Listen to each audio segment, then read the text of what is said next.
पश्चिम Bengal SIR case में जल्द सुनवाई करेगा सुप्रीम कोर्ट, भड़के ममता के मंत्री।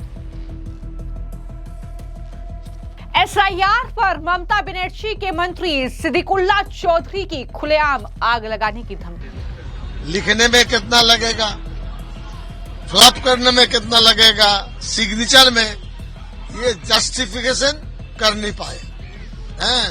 अंधी नगरी चौपट राज। इलेक्शन कमीशन का ऐसा नहीं होना चाहिए। हम सिद्दीकुल्ला चौधरी बोले, अगर नाम कटा तो आग से खिलवाड़ होगा, बर्दाश्त नहीं करेंगे। सही नाम होना चाहिए।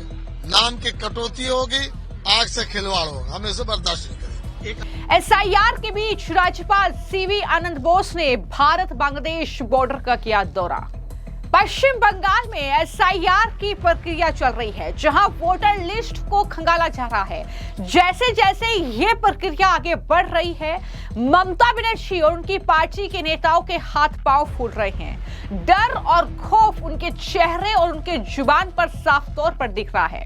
अब बड़ी खबर यह है पश्चिम बंगाल से इस एसआईआर प्रक्रिया के बीच कि सुप्रीम कोर्ट जल्द ही एसआईआर को लेकर जो याचिकाएं दायर की गई है सुप्रीम कोर्ट में, उस पर सुनवाई करेगा। और जैसे ही यह खबर सामने आई है, ममता बनर्जी और उनके करीबी मंत्री आग बबूला हो गए हैं। सरेआम वो अब आग लगाने की धमकी दे रहे हैं। अब ममता बनर्जी के मंत्री सिद्दीकुल्ला चौधरी का बड़ा बयान सामने आया है, जहां वो सीधे तौर पर पश्चिम बंगाल में एसआईआर को लेकर दंगा भड़काने, आग लगाने की बात कर रहे हैं। सिद्दीकुल्ला चौधरी का कहना है और चुनाव आयोग को भी सीधे तौर पर धमकी है कि सही नाम होना चाहिए। नाम की अगर कटौती होगी तो आग से खिलवाड़ होगा, हम इसे बर्दाश्त नहीं करेंगे। सुनिए सिद्दीकुल्ला चौधरी की तरफ से किस तरीके से चुनाव आयोग को खुलेआम ये आग लगाने की धमकी दी जा रही है। देखिए, कल जो इलेक्शन यहाँ के सीईओ ने बताया, इलेक्शन कमीशन आया, 3.25 करोड़ का भी इसमें फॉर्म जो फिलअप कर चुके हैं, टीटीपी होकर अभी लिस्ट में नहीं आया। हम कहेंगे अभी रोजाना एक टाइम फिक्स करके बोले, आज है 25, कल है 26 में क्या प्रोग्राम है, कितना करेंगे, 25 लाख, 30 लाख, 40। अगर रोजाना 30-40 लाख नहीं करेंगे तो घपला रह जाएगा। ये नहीं होना चाहिए। मैन पावर यहाँ से लाएंगे, दिल्ली से लाएंगे, गुजरात से लाएंगे, उनकी बात है, वो सोचे। इसमें अब तक तो स्टेट गवर्नमेंट ने कोऑपरेशन किया है, तभी तो चल रहा है। बाकी सोचिए, बैंक से आदमी लाए, रेल से आदमी लाए, कौन मना करता है? लेकिन सही नाम होना चाहिए। नाम की कटौती होगी, आग से खिलवाड़ होगा, हम इसे बर्दाश्त नहीं करेंगे। यही सिद्दीकुल्ला चौधरी नहीं रुके, उन्होंने आगे भी एसआईआर पर कहा कि अब तक जो रिपोर्ट आई है, कुल मिलाकर सभी राज्यों में 10 से 12 लोगों ने आत्महत्या की है। एसआईआर को लेकर हमने पहले कभी ऐसे दिन नहीं देखे थे। ये व्यवस्था में गड़बड़ी है, लोग घबराए हुए हैं क्योंकि व्यवस्था ठीक नहीं है। प्रशिक्षण होना चाहिए, माहौल होना चाहिए। चुनाव आयोग भी ऐसा नहीं कर सका। चुनाव आयोग को उदार होना चाहिए, वो किसी एक पार्टी के प्रतिनिधि नहीं है। ये बयान है सिद्दीकुल्ला चौधरी का। क्या कहा है उन्होंने एसआईआर को लेकर, जरा सुनिए। जो रिपोर्ट अब तक आई है, गुजरात, मध्य प्रदेश, बंगाल सब मिला के 10-12 लोग आत्महत्या कर चुके हैं। मेरे अंदाजा के मुताबिक इससे पहले एसआईआर के बारे में ये दिन देखना नहीं पड़ा था।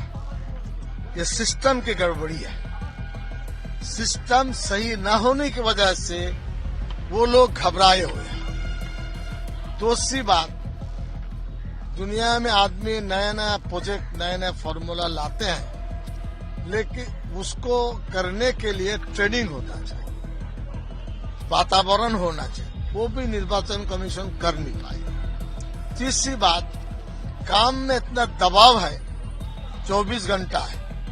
कहा जा रहा है कि एक बूथ में अगर 300 फैमिली रहती है तो हर फैमिली में 3 दफा जाना पड़ेगा। कितना टाइम लगेगा? लिखने में कितना लगेगा, फ्लॉप करने में कितना लगेगा, सिग्नेचर में ये जस्टिफिकेशन कर नहीं पाए। हैं, अंधी नगरी चौपट राज।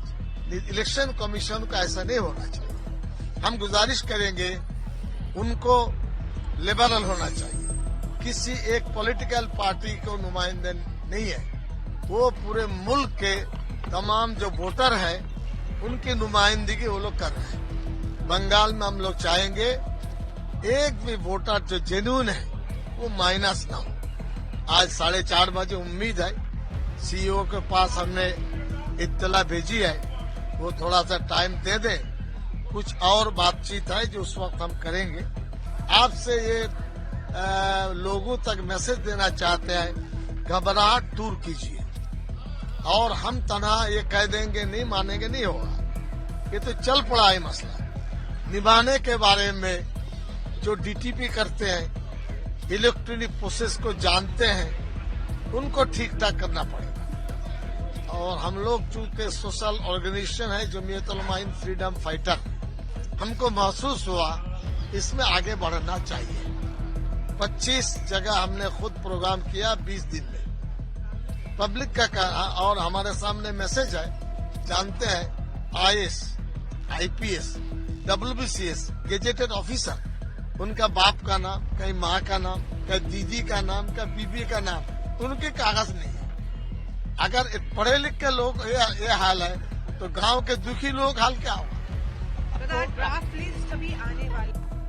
तो जैसा कि मैंने कहा कि सुप्रीम कोर्ट जो है वो पश्चिम बंगाल एसआईआर केस में अब सुनवाई के लिए तैयार है।